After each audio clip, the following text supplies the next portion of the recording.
Dios te bendiga, Dios te guarde. Qué bueno poder saludarte de nuevo. Soy el pastor André Yacuña y esto es PGF, ponemos a Dios primero. Oramos para que el Señor tome control de este mensaje que vamos a escuchar en este momento, para que Él ponga su palabra en mi boca. Desechamos lo que viene del hombre y recibimos lo que viene de parte de Dios. Espero que se encuentren muy bien. Hoy en la mañana en la iglesia que tuvimos culto presencial, estuve compartiendo un mensaje que se llama Un fracaso exitoso. Y este mensaje comienza con la historia del transbordador Apolo 13. Probablemente usted conoce esa historia, y si no, se la voy a contar. El Apolo 13 era un transbordador espacial que la NASA había preparado para hacer una misión en la Luna. Tenían la misión de explorar una serie de cráteres allá en donde habían impactado algunos meteoritos. Iban 3 tripulantes, Jim, Jack y Fred. Y esos 3 tripulantes se habían preparado durante mucho tiempo para poder enfrentar esta misión. El 11 de abril de 1970 se preparan los 3 tripulantes, se suben a la cápsula. Y esta nave espacial tenía, porque era una nave espacial literalmente, tenía varias secciones. Y 2 de las más importantes eran el módulo lunar y la cápsula que los traería de regreso a la Tierra. El 11 de abril de 1970, los 3 hombres están metidos en esa nave, los motores se encienden, hay una gran explosión, un gran estruendo y el cohete empieza a subir para salir de la atmósfera de la Tierra. Los motores rugían a más no poder, tratando de vencer la fuerza de atracción, la fuerza gravitacional de la Tierra. 3 horas después de haber salido de la Tierra, los tripulantes empiezan a ejercer y empiezan a ejecutar ciertos comandos dentro de la nave rutinarios. Este hombre, creo que era Jack, le toca hacer un mantenimiento en la cápsula espacial en donde estaban montados 3 horas después del despegue. Y cuando está haciendo ese mantenimiento, de un pronto a otro suena un gran estruendo dentro de la cabina. Y todas las luces rojas se encienden, las alarmas se encienden y hay un tema peligroso dentro del viaje. Ellos por las ventanas de la cápsula espacial se dan cuenta que el módulo lunar o el módulo donde ellos iban estaba botando cierta sustancia al espacio. La explosión, el estruendo había sido muy fuerte y se encontraban muy preocupados porque no sabían qué era lo que pasaba. A los pocos minutos se dan cuenta que están quedándose sin oxígeno. La nave llevaba 2 grandes contenedores de oxígeno y uno de ellos empezó a perder radicalmente y de una manera muy fuerte la capacidad que tenía de oxígeno para estos hombres. Las alertas se encienden, los 3 hombres están muy preocupados y lo primero que se escucha en la radio de la comunicación de la nave con la base en la Tierra es esa frase que muchas veces utilizamos: Houston, tenemos un problema. Houston era la base que estaba en la Tierra, en Cabo Cañaveral. Entonces estaban llevando todas las acciones de monitoreo de este viaje. Todas las cosas que sucedían en aquella cápsula, con los trajes de las personas estas, de los astronautas, todo lo que giraba alrededor de esa cápsula era 100% controlado por Houston. Por eso cuando los astronautas empiezan a recibir los problemas ocasionados por esta explosión, esa frase es una frase icónica que dice: Houston, tenemos un problema. 142 horas pasaron entre la explosión de ese tanque de oxígeno de esa nave y hasta que ellos pudieron volver a la Tierra. El comandante, que era este hombre Jim, dijo en algún momento en una de las entrevistas que le hicieron que cuando ellos iban de viaje en el espacio, a la misión. Y ocurre esto, dice que llega un momento en donde él ya no se preguntaba cómo iba a afectar esto a la misión que ellos tenían, que era la de los experimentos en estos cráteres, sino que más bien empezó a pensar, a usar su lógica y decir cómo vamos a volver a casa. El pecado muchísimas veces en nuestra vida es como esa explosión que daña nuestros sistemas, que daña áreas en nuestra vida. Es esa explosión que a veces nosotros no podemos controlar, o tal vez sí. El pecado es una de las situaciones más graves en la vida de una persona. Pero quiero decirte, ahí donde me escuchas, que es imposible no pecar. Es prácticamente imposible que usted y yo no pequemos, ¿sabes? La palabra de Dios dice que ninguno de nosotros hemos dejado de pecar, que todos, absolutamente todos pecamos. Y por eso es necesario el sacrificio de Jesús en la cruz del Calvario, para perdonar nuestros pecados. El pecado en nuestras vidas es esa explosión que hace que nuestra cápsula, que es la vida, si lo pudiéramos decir así, esta cápsula espacial donde se montaron los astronautas, es como si fuera nuestra vida. ¿Cuántas veces nos montamos y nos decimos estamos listos para partir? Estamos listos para empezar un viaje. El viaje de nuestro trabajo, el viaje de nuestros estudios, el viaje de la vida, de una pensión, el viaje de una relación. Pero en medio de ese viaje se presenta el pecado. Y el pecado lo arruina todo. El pecado desorienta, el pecado culpa y el pecado enferma. El Salmo 32, verso del 3 al 4 dice: mientras callé, se envejecieron mis huesos. En mi gemir todo el día, porque de día y de noche se agravó sobre mí tu mano. Se volvió mi verdor en sequedades de verano, decía el salmista David. Dice, mientras callé. Ese mientras significa que nosotros no vamos a dejar de pecar, y mientras callemos nuestro pecado, vamos a recibir envejecimiento, vamos a tener un dolor durante el día y la noche, porque la mano de Jehová va a estar sobre nosotros, redarguyéndonos de ese pecado. Hoy, cuando hablaba con una de nuestras ovejas en la iglesia, venía de un viaje de Estados Unidos y me contaba algunas de las experiencias que Dios le permitió vivir allá. Y una de las más impresionantes que me contaba era que tenía un familiar que está en una situación de pecado muy complicada.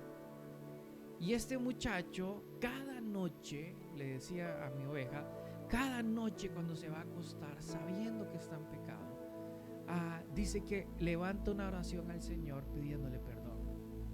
Y dice que el muchacho, consternado de su situación, le pide perdón al Señor. Y hasta donde entendí, creo que es una persona que no tiene a Cristo en su corazón, creo. Pero todas las noches, o no lo conoce, todas las noches le pide perdón al Señor por su pecado.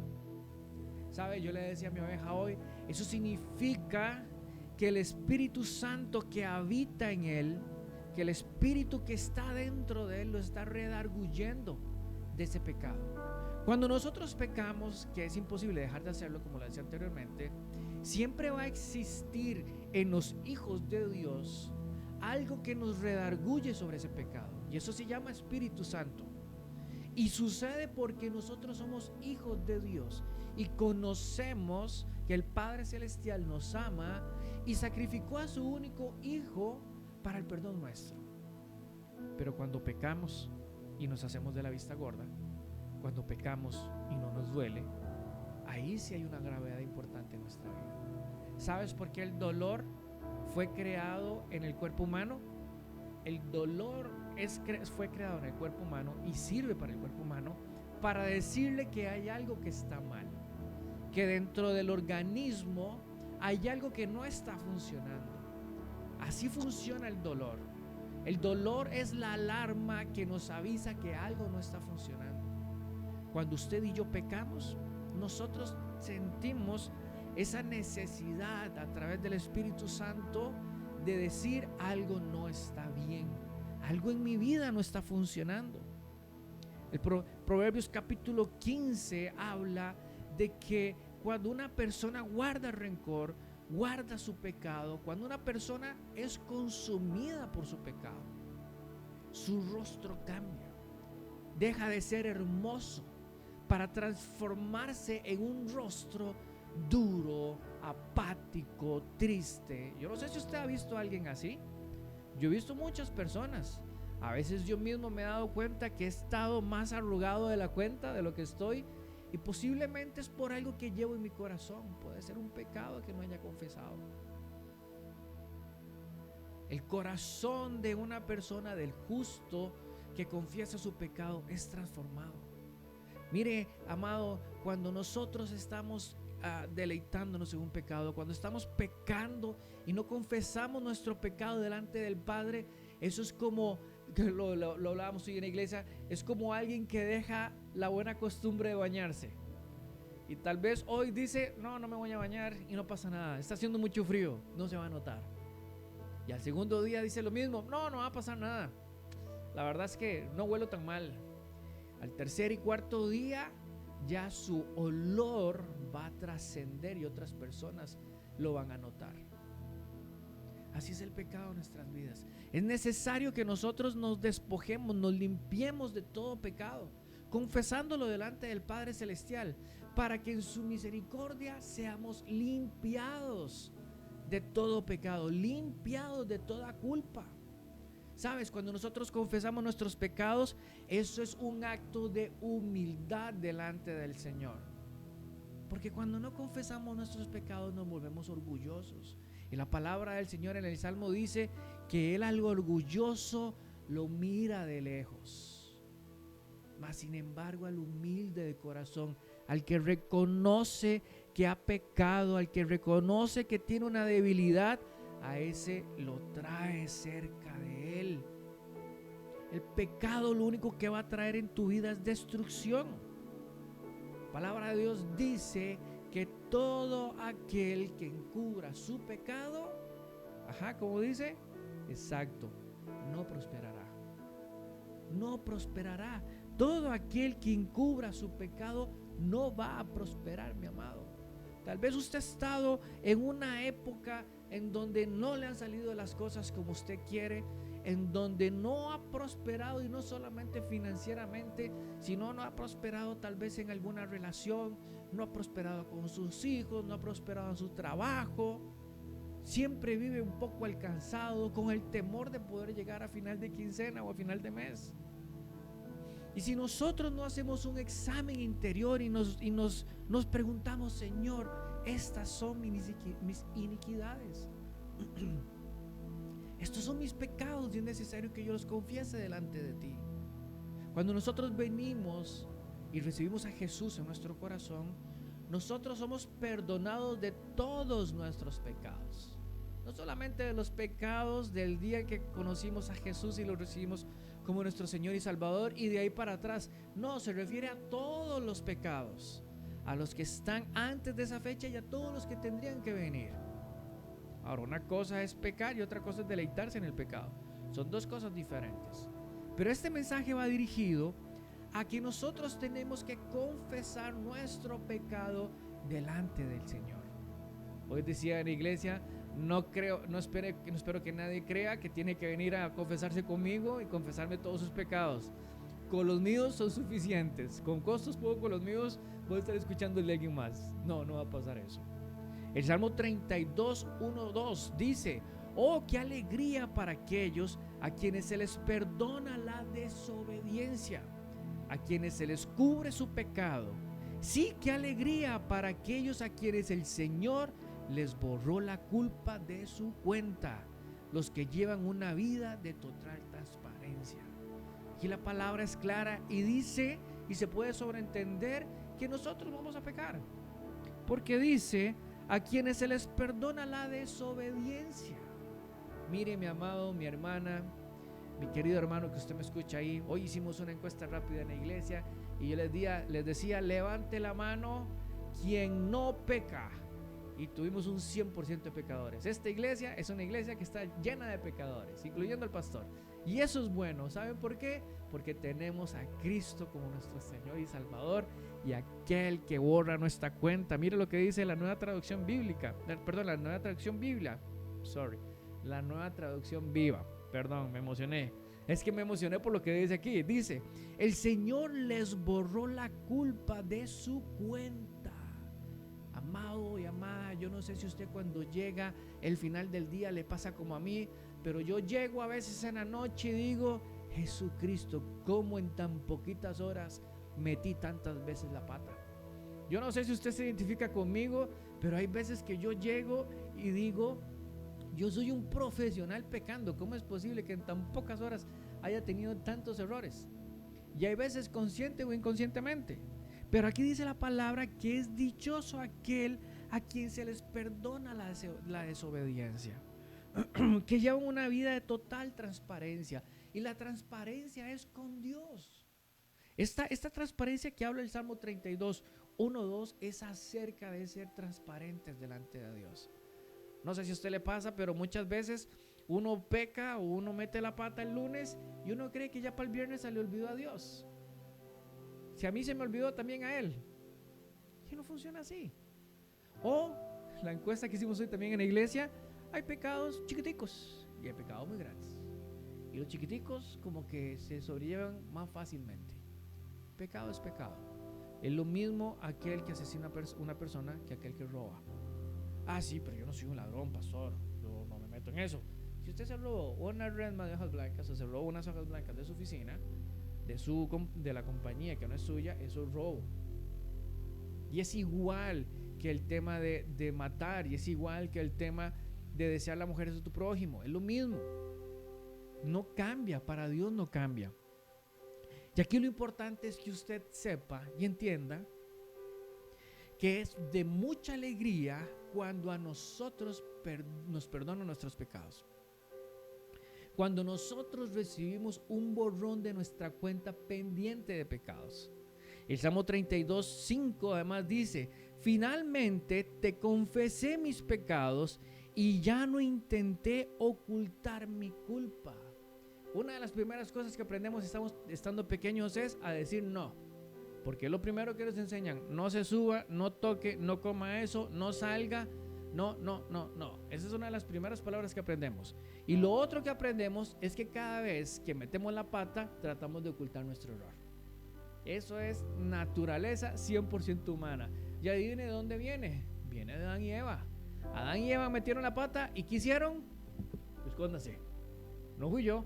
Eso estaba quebrado. Hoy yo le contaba a la iglesia que yo tengo una maestría, saqué una maestría entre los, podríamos decirse conscientemente, entre los 5 y 14, 15 años, de despedazar cuanto adorno tenía mi mamá en la casa.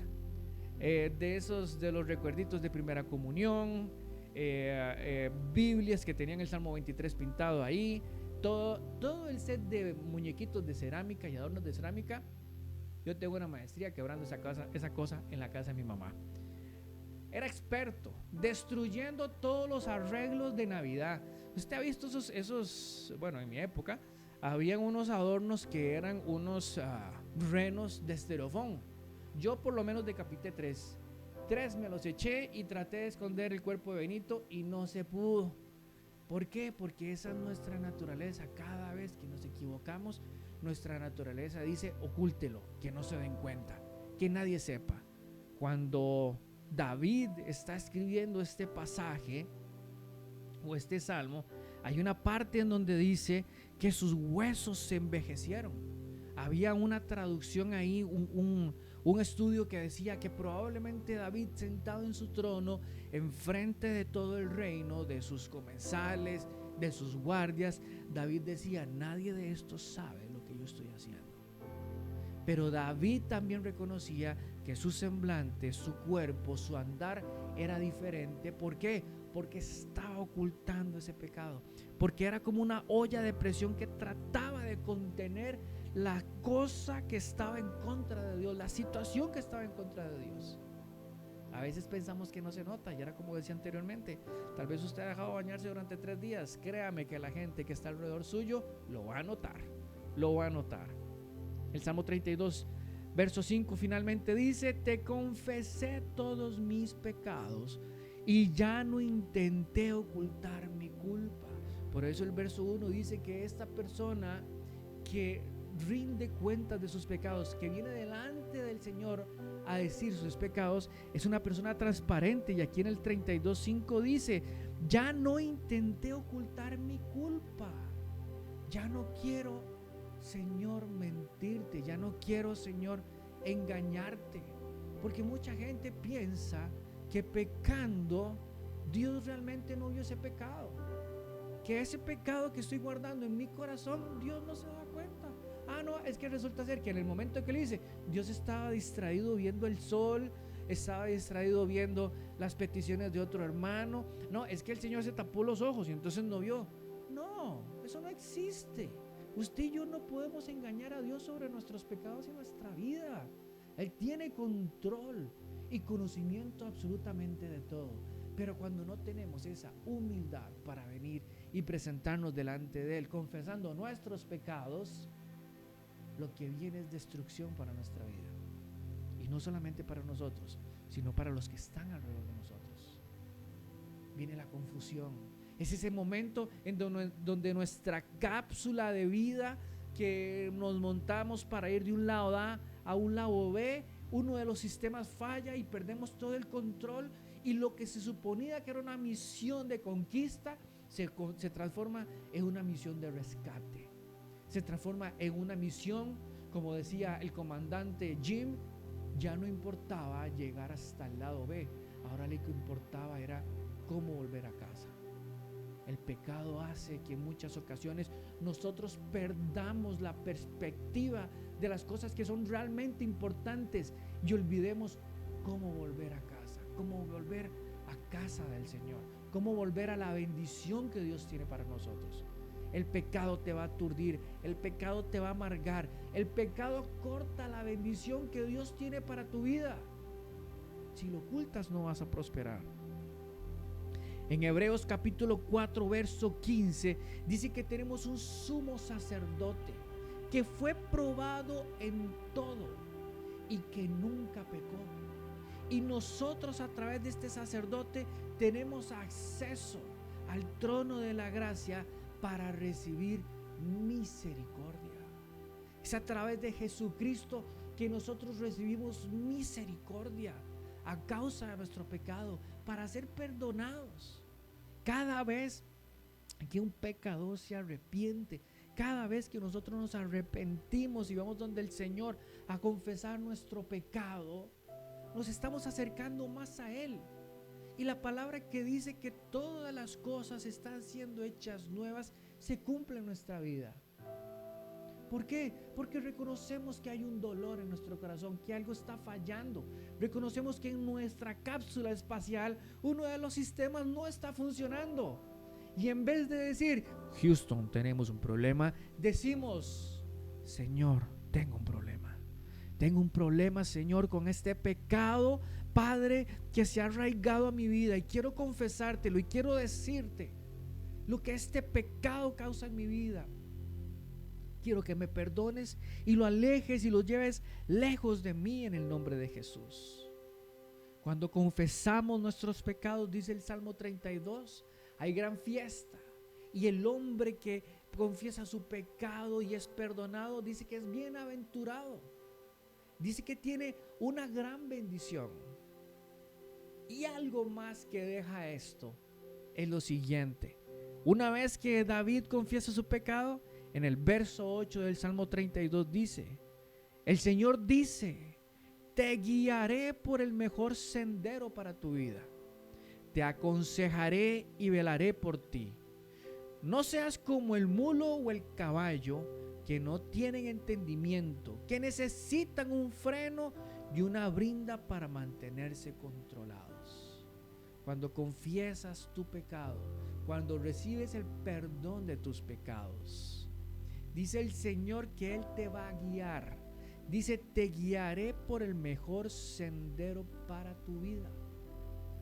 cuando confiesas tu pecado, y puede leer todo el salmo en su casa, dice que cuando confiesas tu pecado, el Señor te promete algo, te promete guiarte por el mejor sendero para tu vida. Si no confiesas tu pecado, si no vas delante del trono de la gracia confiadamente, el pecado te va a llevar por senderos que no son los mejores para tu vida. También dice la palabra, te aconsejaré. Nos va a dar consejos para poder vivir bien. Te aconsejaré y dice, y velaré por ti. El consejo es como una señal de tránsito cuando usted va manejando que te dice, vienen curvas peligrosas, no puede ir a más de 40 kilómetros por hora, viene un reductor de velocidad. Ese es el consejo que obtenemos cuando confesamos nuestros pecados delante del Señor. Y por último dice, velaré por ti. Velaré por ti. Dios va a tener cuidado de tu vida en la medida que confieses tu pecado y te arrepientas y seas honesto con el Señor.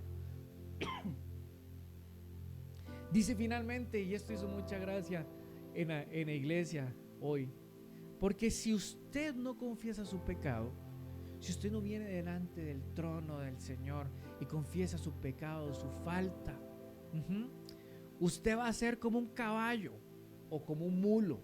Lo dice la palabra, no lo digo yo. No seas como el mulo o el caballo que no tienen entendimiento, que necesitan un freno y una brinda para mantenerse controlados.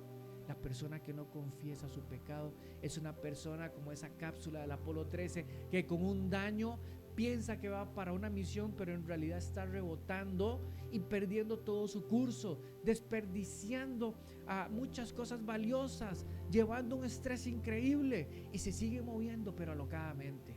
Y dice la palabra que esas personas les meten un freno como a los caballos y les ponen unas riendas para que hagan lo que el jinete quiere. Entonces tiene dos caminos, tenemos dos caminos. ¿Lo hacemos por las buenas o lo hacemos por las malas?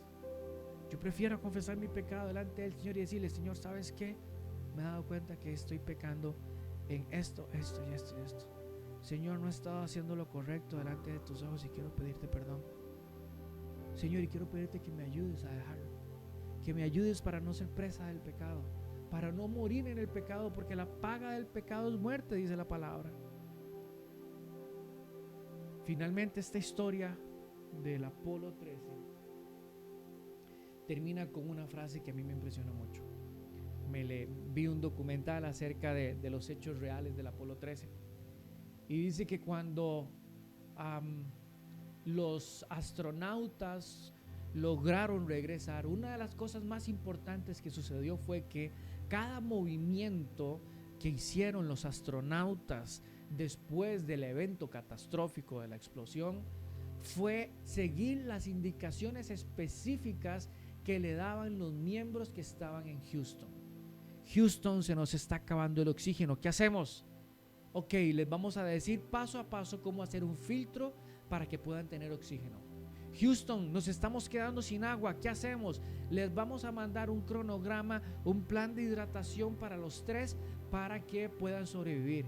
Houston, nos estamos congelando, hace mucho frío aquí, les vamos a decir a cuánto tienen que mover la cápsula, cuántos grados para que puedan calentarse de vez en cuando con la luz del sol.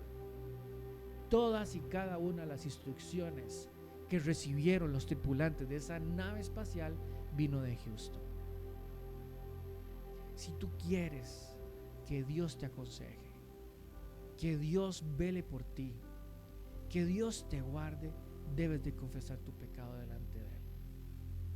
Porque al hacerlo confesamos que nosotros no podemos solos en esta vida y que tenemos un Houston allá en el cielo, un comandante, un dueño de la misión que nos puede dar el mejor consejo para el mejor camino en nuestra vida. Finalmente los tres astronautas regresan a la Tierra y por algún lapso Houston no tiene contacto con ellos. Y ellos nada más le decían Gemini, creo que le decían a la cápsula, Gemini, por favor responda, adelante, cambio. Oiga qué efecto. Géminis, adelante. Nada, solo se escuchaba estática. Y de un pronto a otro nada más se escuchan a los tres hombres dando gritos de alegría, llorando, en fin, demasiado contentos porque habían vuelto. En ese momento, el líder de toda la misión, y era el que estaba tratando de comunicarse con los tripulantes, dice, y está documentado: le damos gracias a Dios, gracias al Señor del cielo, le damos gracias al Señor porque nos ha permitido recuperar a nuestros 3 astronautas. Y lo que fue un fracaso se transformó en un éxito. Si crees que tu pecado es un fracaso, si crees que esto que te está estorbando es un fracaso, tráelo delante del Señor y Él lo va a transformar en un éxito en tu vida. Te bendigo en el nombre de Jesús. Doy gracias a Dios por tu vida. Soy André Acuña, pastor de PGF, ponemos a Dios primero. Y nos vemos la próxima. Este próximo domingo 27 tenemos culto presencial en la Universidad Bíblica en San Pedro. A las 10 de la mañana, aquí está mi equipo ayudándome. A las 10 de la mañana, domingo 27 de julio, Universidad Bíblica Latinoamericana en San Pedro de Montes de Oca. Me encantaría poder contar contigo ese día, darte un fuerte abrazo y que vivas la experiencia de nuestro culto presencial. Los bendigo. Chao.